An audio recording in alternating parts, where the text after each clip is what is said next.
What books are you reading right now?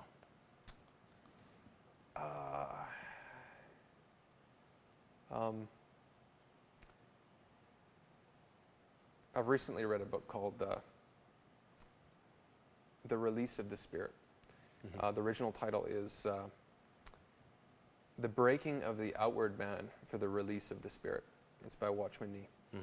And Watchman Nee was very involved in the house church movement in the 1940s and 50s.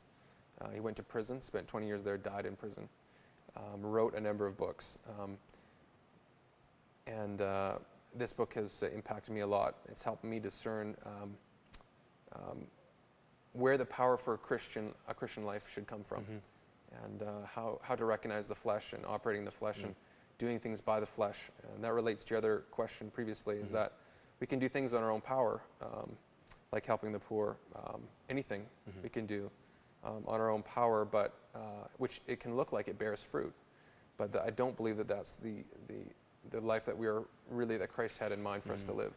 But that when we are completely dependent upon God, this author claims that every hardship in our life is actually an attempt of God to wean us of our independence and make us more dependent upon Him.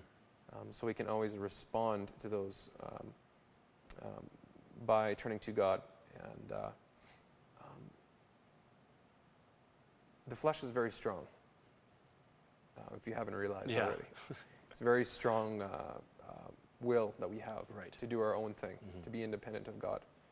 And I believe that when we submit to God and we say, "Thy will be done," and we do things His way, we bear the fruit that He had in mind.